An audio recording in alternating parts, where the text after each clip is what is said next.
the Silurians Press Club proudly presents its 2025 Lifetime Achievement Award to Connie Chung for her brave, pioneering work in broadcast journalism.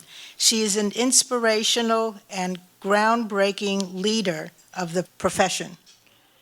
Connie Chung will talk about her career, but her extraordinary accomplishments started earlier than her first job. She was her parents' 10th child. She writes in her frank and fascinating book, which you can buy outside, and the first to be born in the United States. Their 3 sons died as infants, so young Connie decided to take on the role of a boy in a country and in a time when that was highly unusual. Her mother had shown a streak of rebellion too by protesting against getting her feet bound. The family emigrated from China when the Second Sino-Japanese War began and landed in Washington, D.C. I think this is all right. I took it from your book. And at that time, certain places like beaches were closed to non-white people. But her sisters were strong and competitive and set a high bar for her, she wrote. And then she set a high bar for all of us. So let's listen to Connie Chung. I love going to doctors. That's what I do in New York. When I come back to New York from wherever I am, right? It's the best thing because I can sit down and they say, I say, how are you? And they say, fine. And then they say, how are you? And I can talk all about myself for the next 15 minutes or half an hour or however long they're going to have me there. I thank you so much for having me. I wrote this book, this memoir. I had never thought that I had a story to tell, but my husband, Maury Povich, who's been determining the paternity of every child in America, your grandkids know about it. So Maury said, you have a story to tell. And I said, I don't have a story to tell. And he said, no, yes, you do. You're the Jackie Robinson of news. I said, no, I'm not. And so I asked him, what memoir would you recommend that I read to sort of pattern my book after? And he said, Personal History by Katharine Graham. You probably read it. It's a wonderful Pulitzer Prize winning book about the publisher of the Washington Post. Particularly during the tumultuous times of the Pentagon Papers and during Watergate. She wrote about her trials and tribulations, the ups and the downs, and I had a lot of ups and downs, and I was particularly struck by the fact that she never was woe is me. She was never crying in her soup. So that's the kind of tone that I wanted to strike in my book. So I started writing it maybe a decade ago. And as you know from Aileen, I was the only one in my family born in the United States. And my husband kept saying to me as I was flailing, trying to write the book, and it was truly a decade ago, he said, have you gotten your parents out of China yet? Like, yes, I have, and I've been born, so. But I found that I was many pages in, so I had to cut that down. But Aileen was correct. She really summarized it well. My mother's feet were bound, very traditional families. My mother was born in 1911. My father was born in 1909. Her feet were bound. She complained about it, and her father finally said, okay, you don't have to have your feet bound. But it was a tradition in China in which feet were almost like that small. It was as inexplicable as Victorian waists, which were cinched to a tiny, tiny few inches. Their marriage was arranged. Um, they were engaged at 12 and 14, and they were forced to get married at 17 and 19, and they had never met each other. So they did not have a marriage that I would call ideal. They didn't really like each other the whole time. I mean, I don't always like my husband either. I know I love him, but do I really like him all the time? I don't think so. So you know how it is, don't you? Of course you do. Um, so my father was actually a spook. He worked for the Chinese CIA, the government of Chiang Kai-shek, and he um, found a way to get the children out of China, and my mother, of course. And as Aileen said, 5 of them died as infants in China, 3 of whom were boys.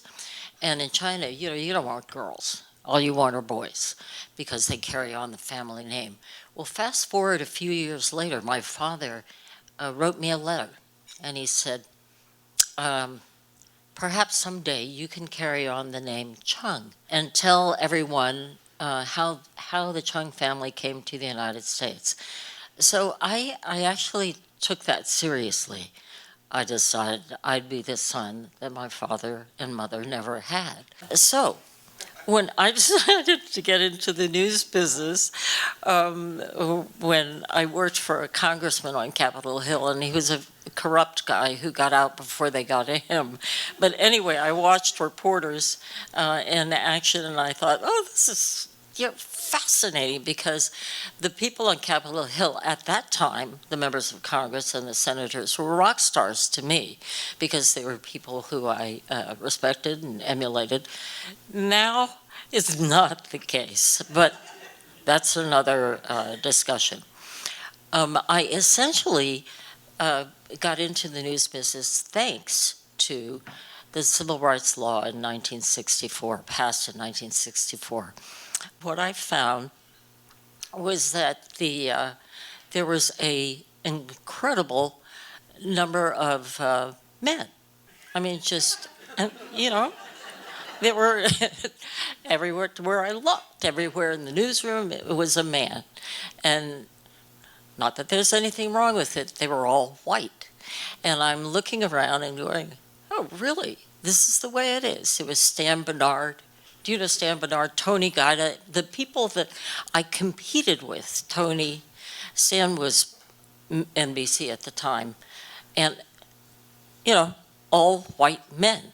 So I thought, how can I navigate this? Because I'm not only a woman, but I'm this little lotus blossom, this little doll. They thought I was something to play with. I mean, I really, it was disconcerting to them to see me. I was only mid-20s at CBS News. I was hired by, can I tell you how I was hired at CBS?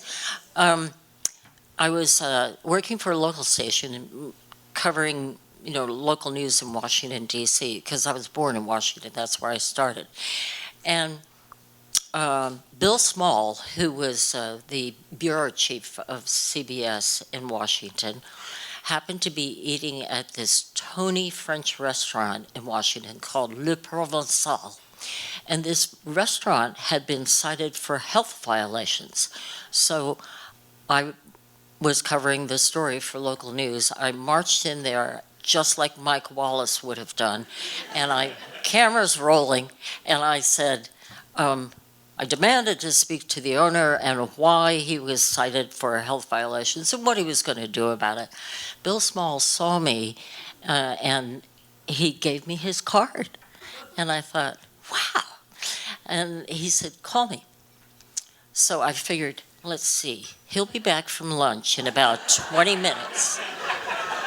I called him up and I got the job.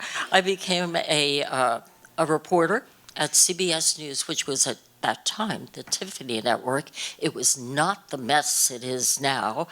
It was not owned by Paramount. It was owned by Bill Paley, who kept CBS autonomous, away from any taint, because he had Bill Paley, who had basically created the success of CBS, had Jack Benny and I Love Lucy and Gunsmoke and all these programs to make money for him on the entertainment side. He allowed the news to be autonomous, unlike now when it's so infiltrated by bottom liners. So what we did was, I found myself among what I call this sea of men. And I decided, well, how can I navigate this? And I decided I would be one of them. I would take on their aggressive behavior. I would take on their confidence. I would walk into a room and be as bold and sassy as they were. I mean, they weren't sassy. I was sassy. And what occurred was I discovered that in covering not only Capitol Hill and the Pentagon and the White House and the State Department, everyone there was a white male too. So this persona that I took on, being a white guy, really kind of worked. So much so that when I walked past a mirror or a storefront, I'd go, whoo, because I'd see a Chinese woman staring back at me. So shocking. But the most egregious one of these men were ones that became anchormen. And I described them as having contracted a disease called big shot-itis. They had an inability to stop talking. They engaged in self-aggrandizing behavior. They had narcissistic tendencies, unrelenting hubris, delusions of grandeur, and my favorite, fantasies of sexual prowess. And I found them difficult to deal with in that respect because they didn't understand that I was one of them, you know? I mean, come on, don't you get it? I had a mouth like a sailor, and I think that really threw them off because they didn't know what to do, you know, when I lobbed something unsuspecting at them before they could lob it at me. So off I went as a reporter. One of the best stories, of course, I covered the McGovern campaign in 1972 and Nelson Rockefeller when he was vice president. But I think the most significant story was Watergate. And during Watergate, I found myself really, we were all toddling in the footsteps behind Woodward and Bernstein. But we all tried to break stories too. I happened to be told to go to the White House one day to keep the seat warm for Dan Rather, who was the White House correspondent, and I don't know where he was. Who knows where he went? He was maybe having lunch with someone, and I walked up the northwest gate towards the West Wing, and there was Nixon. He had been underground for refusing to come out of the bunker of the White House because the Watergate hearings were going on. So he was deathly afraid to confront a reporter. And I walked up to him, the Secret Service swarmed around me, and I said, oh my God, I've got an exclusive. And I hesitated to take out my pad and my pen because I was afraid it would scare them away. So I had been covering Watergate, and so I peppered him with all sorts of questions. And then he looks at me and he asks me a question. He says, how much money do you make? And I said, well, I make $27,000 a year, but if I do a piece for Walter Cronkite's News, I can make an extra $35. If I do a radio spot, I can get an extra $25, and I can rack up, a salary that comes to $29,000 a year. And he looked at me and he said, just remember one thing, you have to make more money.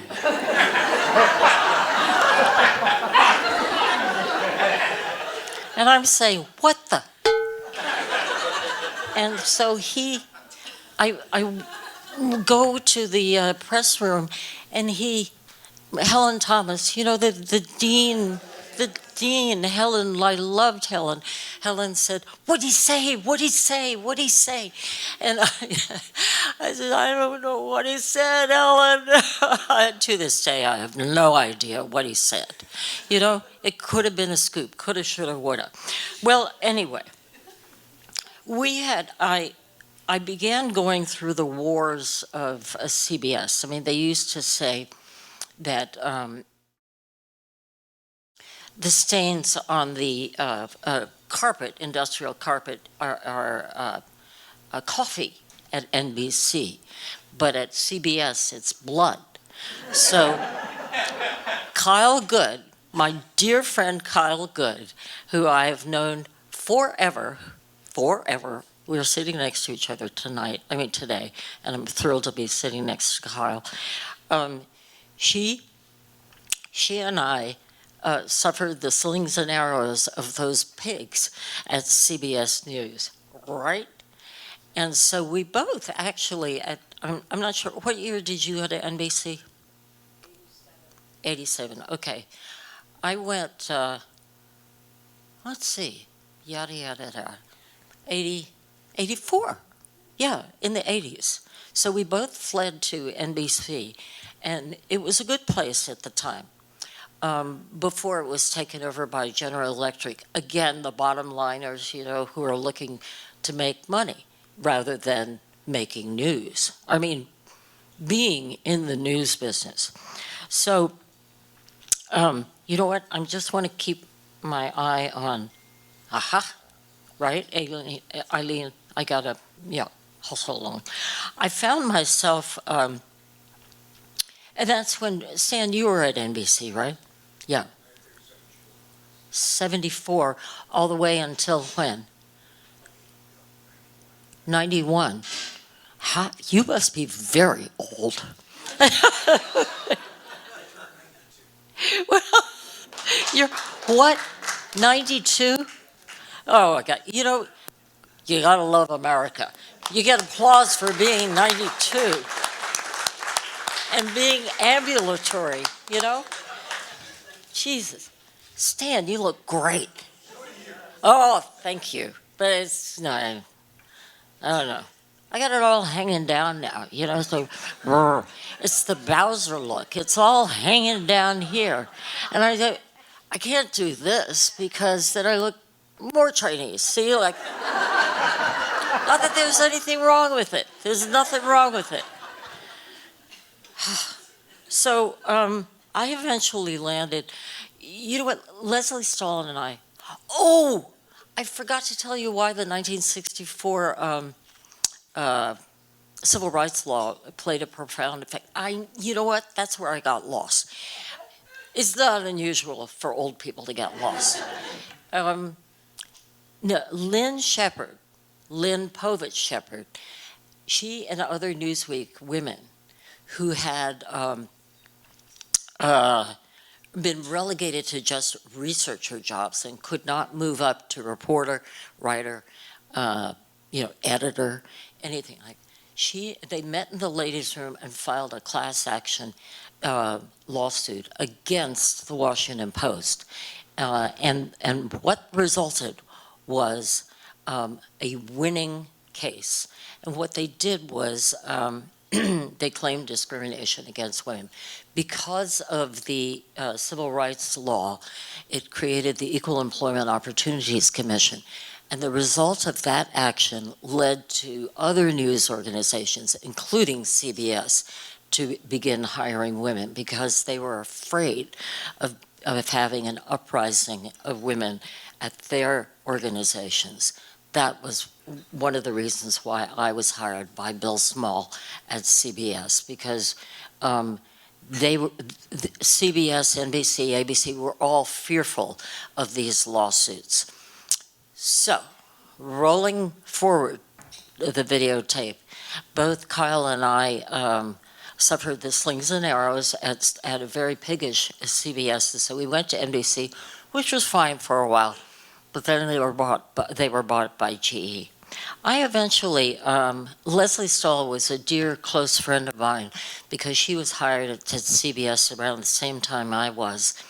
And she once said to me, I said, you know, Leslie, you did it right because you're still at 60 Minutes today. And she said, no, no, no, you took chances. I didn't take chances. So it's so interesting because she is right in the respect that I used to threaten to leave and then I'd leave. She would threaten to leave, she said, but she would stay. So I ended up at ABC News and I was working, and Barbara Walters was there, Diane Sawyer was there, but unfortunately we as women were given such a tiny sliver of the pie that I found that the women were fighting each other for that tiny sliver because the men had the whole other piece of the pie and they could swim in a greater body of water. But we had this tiny little sliver, so Barbara and Diane were battling each other as if, you know, they had to. And I thought we would be a triumvirate who would be ganging up against Peter Jennings and Ted Koppel, and you know, but they didn't see it that way, and I was just dodging bullets because Barbara and Diane were going "Phew, phew," at each other. But I believe that Barbara was deserved her queendom. I followed in her footsteps in many ways. We had a lot in common. She was the first to co-anchor with a man the network newscast, which was the ABC News with Harry Reisner. I was the first at CBS and to co-anchor with Dan Rather, and both Harry and Dan despised us, absolutely despised our existence. I mean, we could have been, Leslie always said we could have been a man, a woman, you know, we could have been a plant, and they wouldn't even have wanted a plant sitting next to them because they wanted the whole chair. And I had slid into half of the chair, and I was so thrilled that I was sitting in half of Walter Cronkite's seat that I was just, you know, it was my dream job. And then 2 years later, Barbara was dumped, and 2 years later, I was dumped. So we experienced the same thing. Barbara was the breadwinner in her family because her father's nightclubs had tanked. And I was the breadwinner in my family because my father had retired in the 1970s. So we had that in common. We both adopted a child. We both married nice Jewish boys. Actually, she married 3.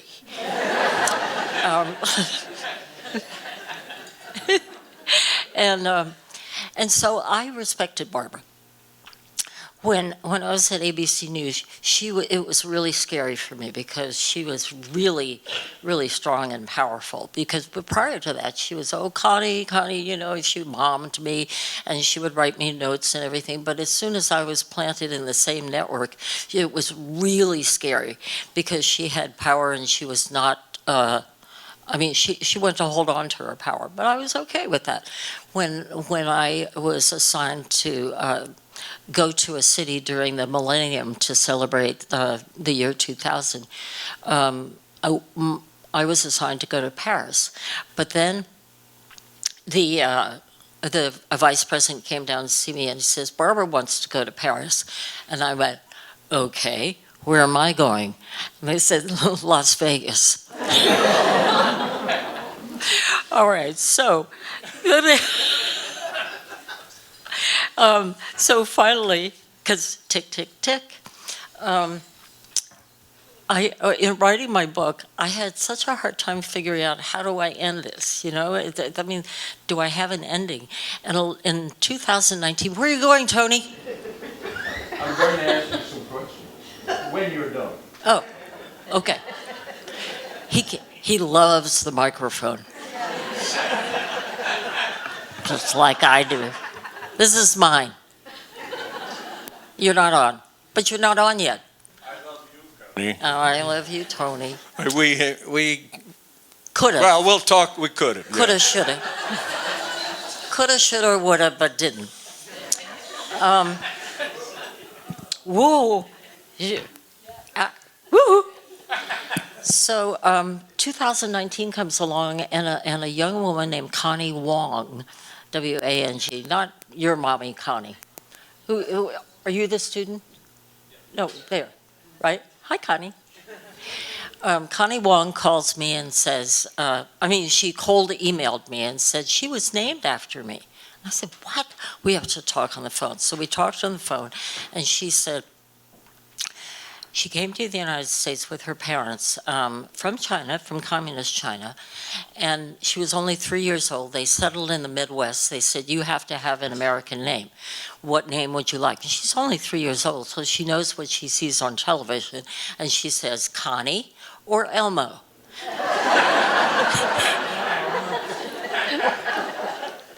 So she becomes a journalist. She went to UC Berkeley, very smart, and she's in the cafeteria and someone says, Connie, and half the room turns around because there's so many Asians there.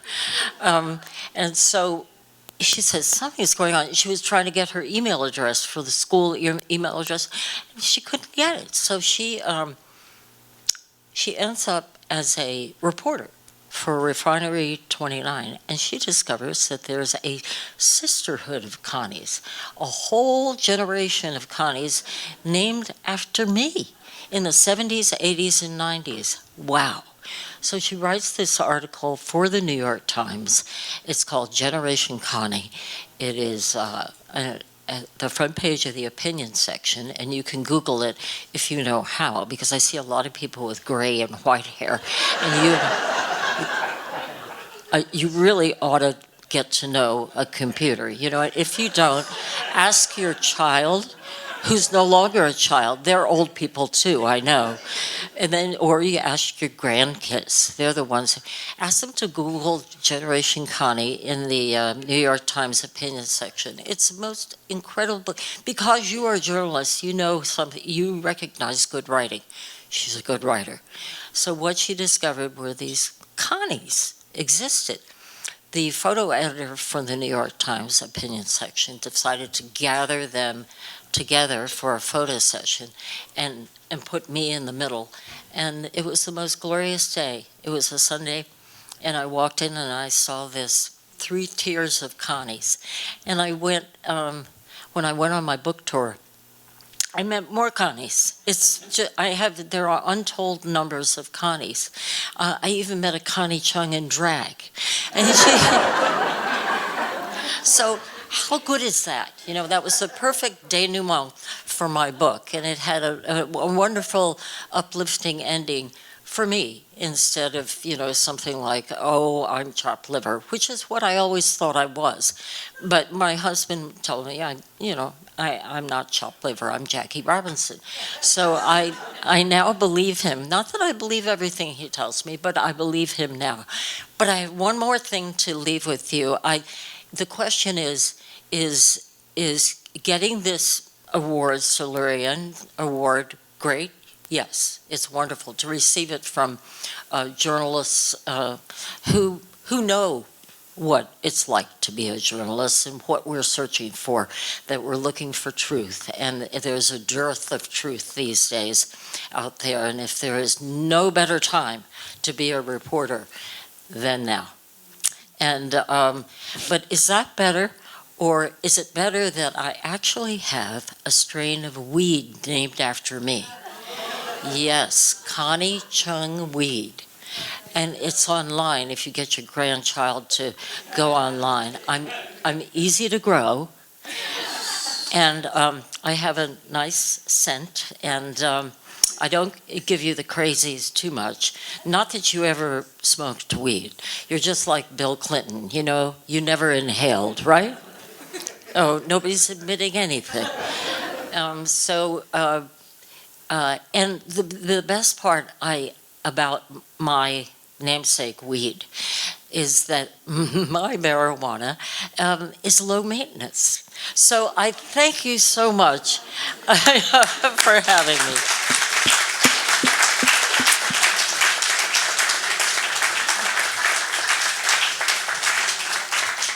Like your namesake, Connie, you are in the Hall of Fame, and on behalf of the Silurians, I'm delighted to invite you back every month.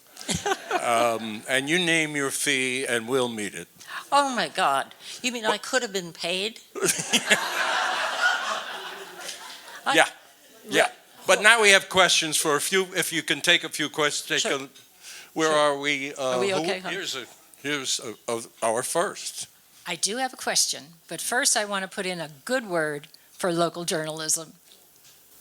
And welcome the students here who are interested in local journalism. As the chair of the board of a local newspaper upstate along the Hudson, the Highlands Current, Tell us your name. Chris Bockelman. Tell us your name. Chris Bockelman. Oh. Tony, you have a It's hearing just- problem too? I have a hearing. I can't hear you. No, go ahead. Thank Just- you. We're Yeah, great. We've been You know what? the Highlands Current's been the newspaper of the year for the last 3 years for the according Bravo. to the New Bravo. York Press Association, and I welcome the students who are interested in local journalism. Wonderful. And so my question, Yes. if you were a student now, what would you consider, given the current journalism landscape and the challenges, the most intriguing pathway? Well, you know what? I'm so glad you brought this up because Kyle and Matt? Mel. Oh, okay. They have a newspaper in the Hudson Valley. Okay. And my husband, journalist Maury, he founded a newspaper in Montana. It's called the Flathead Beacon. It's online, but it also started off as a weekly. And it has won every award, every single award. And as you all know, another state judges papers in your area, and it rotates around. And it has won every single best investigative reporter, best website, best overall newspaper, best spot news coverage, best photography. It's just amazing. And so I think local news is just the way to go. Right now, our national news is in shambles, and the only ones who are doing, I think, good work are the investigative reporters. But there are plenty of good national reporters who are classically good.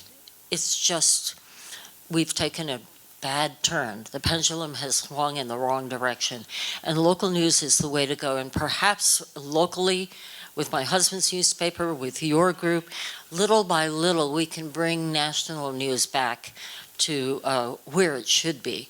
But it'll be tough because we've got a lot to do with the government too. It's I hate to be partisan, but I will be.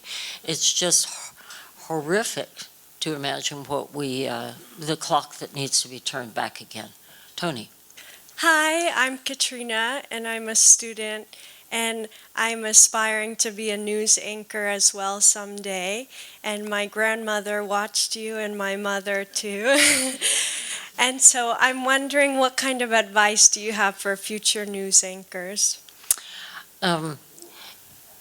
It's very tough because I don't think television is necessarily where it is. It's a dying industry. In fact, it's on its last legs. So I don't know. Don't you think so, Stan? Yeah. Pardon me? Yeah. It's so sad because Stan and I and Kyle were in the business, and Tony, in its glory days. So I would really go digital. In other words, it's all online. And you can anchor the news online too, but you just have to find those pockets of objectivity, credibility, honesty, balance, because we've taken a turn for just a horrific direction, in a horrific direction. And I just, I worry, you know what? All I do is worry now about, about journalism, about our country, about the world. And, but I think little by little, one by one, we can bring newspapers back, all the print, and television and radio. I'm not a big fan of podcasts because I think, I'm sorry, but anybody can have a podcast and anybody can try and interview someone. And I found that I don't find experience out there. So I think you can do it as long as you keep the standards that your grandmother and your mother saw in us during those periods. You know, I always hear from someone, my grandfather or someone used to watch you, and I'd say, thank you, please say hello to him. And he'd say, no, he's dead. Sorry. Connie? If you were covering the White House now, how would you handle the misogyny and the lying from the administration, especially starting with the press secretary? Oh, you know, I'm so grateful I'm not in the news business anymore, honestly, because it's hard to navigate. I would fight the fight. I would stand up and ask the questions just like many of the reporters do, but they don't get anywhere. They get pablum, and pablum, right? I think I would just still keep my standards high, and try to speak truth to power, because there is no other avenue except the Fourth Estate. Our job, it could not be more important as it is now. And it's great, unfortunately, to be in New York again, because I don't feel hesitant to say that. I was in, just prior to this, I was in Florida, and it's very difficult to have such a partisanship among my own friends. And I think they understand where I'm coming from, because they know that what we've been doing, all of us journalists have been doing all our lives, and that is seeking the truth. The truth rules, and I can't fathom that the truth no longer matters. I'd hold them accountable. Connie, Betsy Ashton here. I started in Washington in 1972. First job in television at WTTG with a guy named Maury Povich. At any rate. Tell me your name again. Betsy Ashton. Betsy Ashton. Yeah. Yeah. Way back then. And wound up at CBS News in New York. Yes. But I'm sorry that I didn't, It's been a long time. It has. And I was younger and thinner, but anyway. And you don't color your hair like I do. Yeah, well, I don't, and I didn't wear, of course I wore the contact lenses then, but Okay. back in, the question going back to today is, okay, you know Leslie Stahl, and your friends at 60 Minutes, what do you tell them? Hang in there with the pressure, the money pressure that's going on? Can they hold out? Can the program hold out? Well, you know that the executive producer of 60 Minutes just resigned. And he was, when I knew him, he was an intern, or he was just a production assistant. Hi, Myron. Tony's talking to Myron Candell. Hi, Myron. I meant to say hello to you, too. It's good to see you. He's 95. No. Hi, Myron. So, I don't know. You know what? I was going to call Leslie. and say, what are you going to do? Because you don't have one of the old executive producers, I mean, someone who grew up there.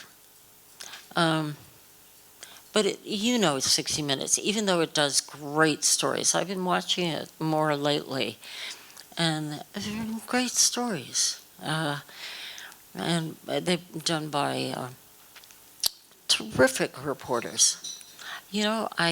I wish I had a solution. I think maybe we could just do our part. I just interviewed the CEO of AARP, and because they asked me to before a group of aging people. I mean, it was an aging group. It's called Association of Aging People or something like that in Orlando, and I have to tell you, the AARP is a nonprofit, nonpartisan group, but it has volunteers and it has a voice. And I marveled at the fact that it has a voice. The Social Security rollback of phone service, they bombarded the Congress.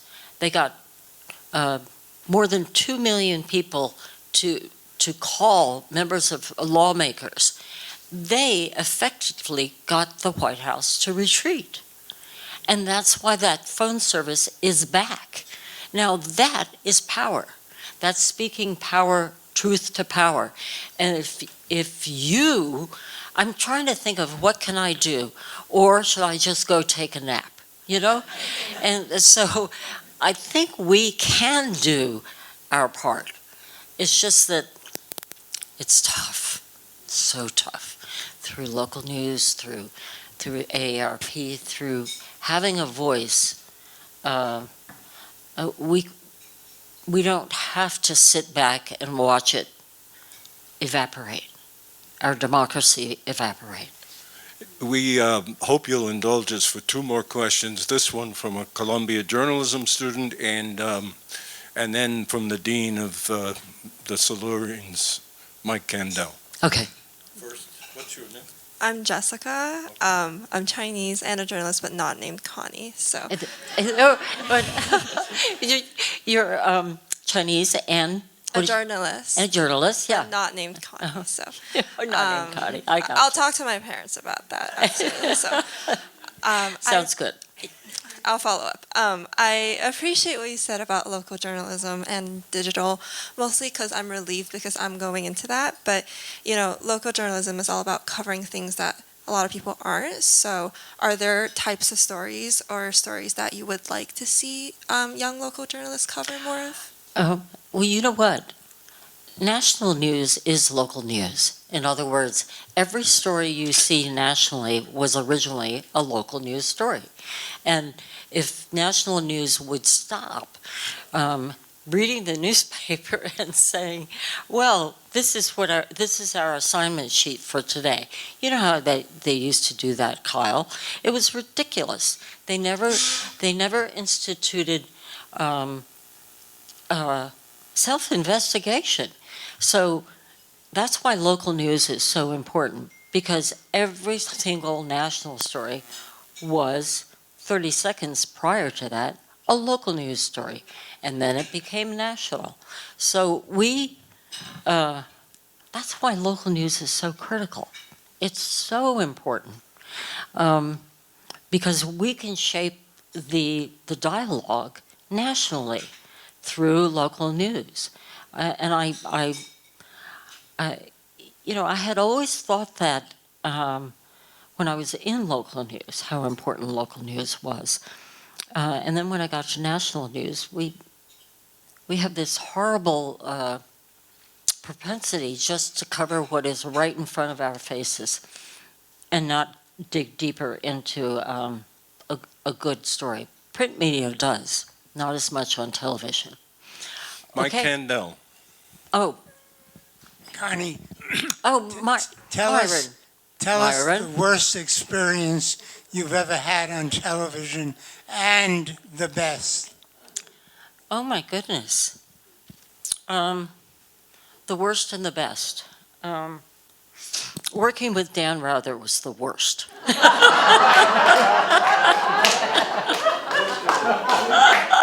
I'm sorry. I know I shouldn't be so blunt. But I ran into him on a train going from New York to Washington, and he said, "Can we talk?" And I'm going, "Oh my God, are you kidding me?" So we sit down, and he says, "No hard feelings." I'm going, "Oh," you know. I wasn't gonna bring anything else up, like, "Do you remember?" No. So, okay, bye. And I thought, if anybody saw us sitting there talking to each other, I would just tell them that we were heading to an old people's home in Baltimore for washed up anchors. Okay. The best. Oh, I got it. When I was fired from my dream job, was co-anchoring with Dan Rather, I felt, it was my dream job. When I was fired, you know what? You're kind of laughing, but it's because 2 days later, my husband and I had been working on an adoption because first I forgot to get married, then I forgot to have a baby. So when my husband said, my husband said, my husband said, "I know you want to have a baby." We decided to work on an adoption. I mean, after a long process of other stuff. And so when 2 days later, we get a call from the adoption lawyer that our adoption's going to come through. So when CBS had offered me a consolation prize instead of co-anchoring with Dan Rather, I could substitute for him and co-anchor and have my own news on Saturday and Sunday and do documentaries and things. I said, "You can take this job and shove it," because I decided I would have a new life raising my son. And our son was less than a day old when he was in our arms. And he's now almost 30. He finally popped the question to his girlfriend, he's been with for like 9.5 years. And I thought, thank God, he's made a commitment, And that's all I want. We don't even talk about marriage. We just, it's fine. So I'm happy as a clam in terms of my personal life, and I'm thrilled with having finished this damn book, because it was so hard to write, so hard. I've never done anything like it. I found it, if you ever do it, it's just, I don't know, it was really hard. I mean, television stories are that long, and a book goes on and on and on. And it's got to be a good storytelling, beginning, middle, and end, and all of that. But oh, am I going on? I thank you so much for having me. Thank you.